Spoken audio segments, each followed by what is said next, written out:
ஆண்டவராகிய இயேசு கிறிஸ்துவின் நாமத்தில் இந்த காலை வேளையில் உங்கள் அனைவரையும் வாழ்த்துக்கிறேன். தேவஜனமே, இன்றைக்கி கர்த்தர் நம்மளோட பேச போகிற ஒரு தலைப்பு, நம்மளுடைய பிள்ளைகளை குறித்து கர்த்தருக்கு கணக்கு ஒப்புவிக்கணும். அதனால் நம்மளுடைய பிள்ளைகள் மேலே தேவன் அதிக கரிசனை உள்ளவராக இருக்கிறார். இன்றைக்கி நம்ம அதிகமாக வேலைன்னு ஓடுறோம். எல்லாருடைய வாழ்க்கையிலுமே கணவன் மனைவி இன்றைக்கி அதிகமாக வேலையில் பிஸியாக ஓடுறோம். கேட்டால் சொல்கிறோம், என் பிள்ளைக்காக என் குடும்பத்துக்காக நான் கஷ்டப்படுறேன். சாப்பிடாம தூங்காமல் கூட தன்னுடைய குடும்பத்துக்காக இன்றைக்கி உழைக்கிற பெரும்பாலான லட்சக்கணக்கான கோடிக்கணக்கான தாய் தகப்பன் இன்னைக்கும் உண்டு. ஆனால் அந்த பிள்ளைகளுக்காக சொத்துக்களை சேர்க்குறோம், ஆஸ்திகளை சேர்க்குறோம், படிக்க வைக்கிறோம். நல்லது. அதை விட அவங்க ஆத்துமா கர்த்தருக்குள்ளே இருக்கிறது அதை விட நல்லது.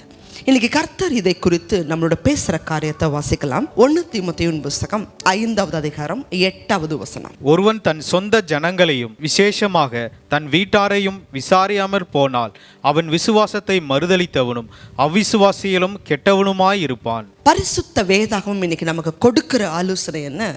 சொந்த ஜனத்தையும் தன் வீட்டாரையும் விசாரிக்கலைன்னா அவன் விசுவாசத்தை மறுதலித்தவனாகவும் அவிசுவாசியிலையும் கெட்டவனுமாக இருப்பான்.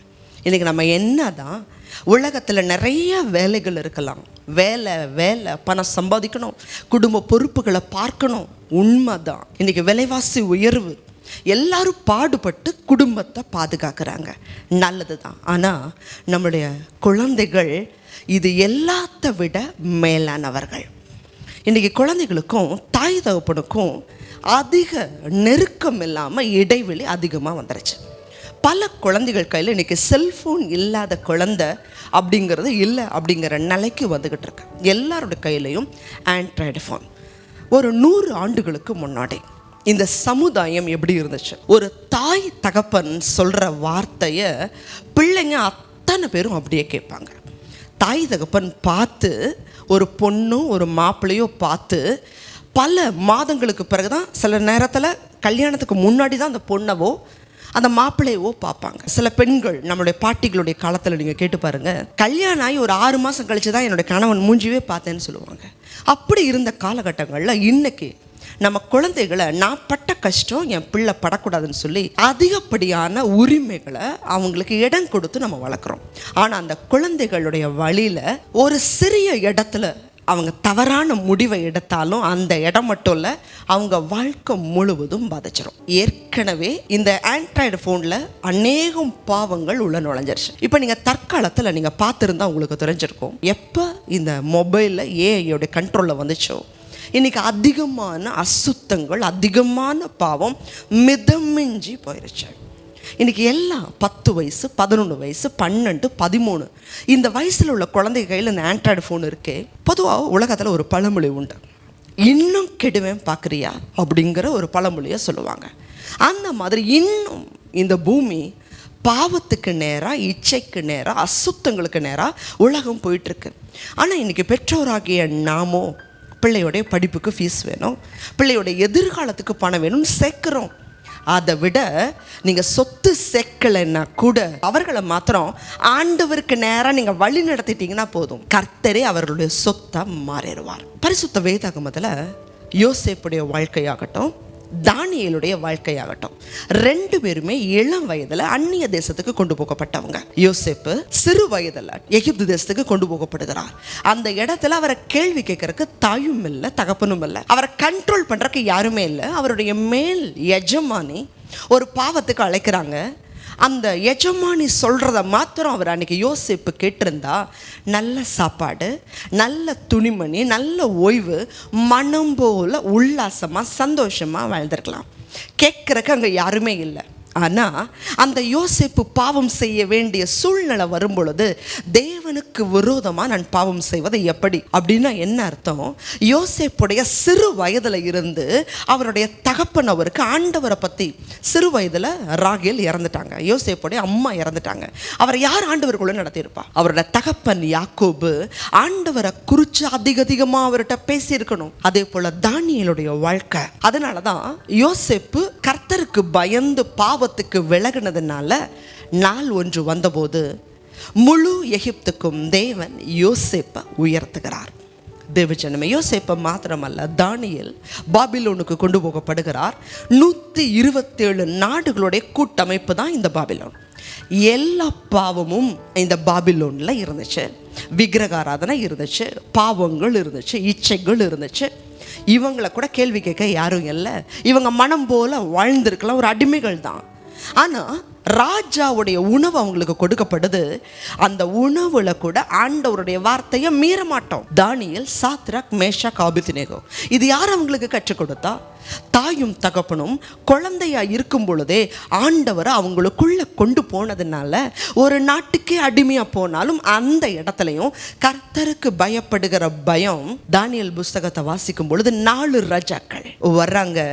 தானியேலுடைய காரியமோ ஜெயமாக இருந்தது. தேவஜனமே, இன்னைக்கு படிப்பு முக்கியம்தான், உலகம் முக்கியம்தான். அதை விட அவங்க இருதயத்தில் ஆண்டவராகிய இயேசு கிறிஸ்து இருக்கிறது அதை விட முக்கியம். யோசுவாவுடைய நாட்களை பார்க்கும் பொழுது, யோசுவாவின் புஸ்தகம் 1 அதிகாரத்தில் மோசேவுக்கு பிறகு மிகப்பெரிய ஒரு தலைமைத்துவத்துக்கு யோசுவா வர்றார். மிகுந்த பயம். ஏன்னா மோசேவுடைய காலத்தில் மோசே ஒரு பெரிய தீர்க்கதரிசி. அவருடைய வார்த்தைக்கு இஸ்ரவேல் ஜனங்க கீழ்ப்படியாமல் ஆண்டவருடைய வாத பல முறை இஸ்ரவேல் ஜனங்க மேலே வருது. இப்போ இந்த தலைமைத்துவத்துக்கு யோசுவா வர்றார். இந்த ஜனங்களை இவர் தலைமை எடுத்து நடத்தணும். இந்த ஜனங்கள் முறுமுறுக்கிற ஜனங்கள், விசுவாசத்தில் குறைவான ஜனங்க, அடிக்கடி ஆண்டவரை சந்தேகப்படக்கூடிய ஜனங்க. இந்த ஜனங்களை வழி நடத்தணும். ஒரு பக்கம் ஆண்டவருடைய வார்த்தையை கேட்டு இந்த ஜனங்களை நடத்தணும். இன்னொரு பக்கம் 7 ஜாதிகளையும் 31 ராஜாக்களை முறியடிச்சு முழு கானான் தேசத்தையும் இவங்களுக்கு பங்கிட்டு கொடுக்கணும். தேவஜனமே, கர்த்தர் இவருக்கு கொடுத்த ஆலோசனை என்ன தெரியுமா? யோசுவாவின் புஸ்தகம் 1 அதிகாரம் 7-8 வாசிக்கிறோம். கர்த்தர் கொடுக்கிற ஆலோசனை, யோசுவா, இந்த நியாய பிரமாணத்துடைய புஸ்தகத்தின்படி எல்லாம் செய்ய நீ கவனமாயிரு. அப்போ உன்னுடைய வழியை நீ வாய்க்க பண்ணுவ. நீ போற இடங்கள் எல்லாம் புத்திமானா நடந்து கொள்வ. இந்த நியாய பிரமாணம் உன் வாயை விட்டு பிரியாது இருக்கட்டும். தேவஜனமே, இன்னைக்கு இந்த வசனம் வாசிக்கிறது வேற, தியானிக்கிறது வேற, கை கொள்றது வேற. இந்த 3லையும் உங்க பிள்ளைகளை பழக்கப்படுத்துங்க. வசனத்தை வாசிச்சுட்டு ஓடக்கூடாது. வாசிக்கவும் தியானிக்கவும் கை கொள்ளவும் பழக்குங்க. எதிர்காலத்தில் பல எதிர்மறையான சூழ்நிலைகள் வரலாம். உங்கள் பிள்ளைகள் ஆண்டவருக்குள்ள மாத்திரம் நீங்கள் நடத்திட்டீங்கன்னா போதும், அவங்க எங்கே இருந்தாலும் உயர்வு அவங்களுக்கு கர்த்தட்ட இருந்து வரும்.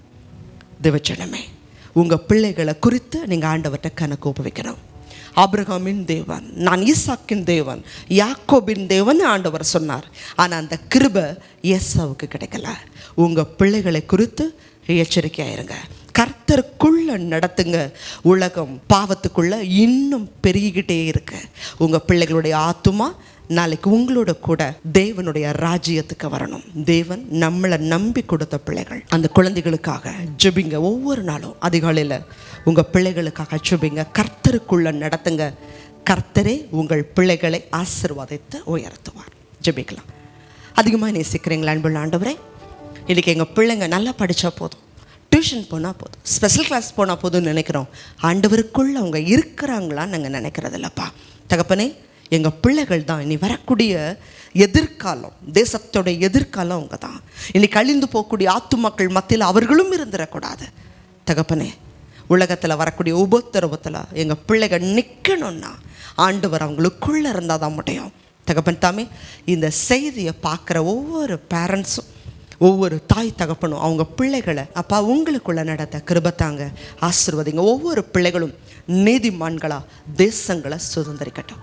இயேசு கிறிஸ்துவின் மூலமாய் ஜெபிக்கிறோம் நல்ல பிதாவே. God bless you.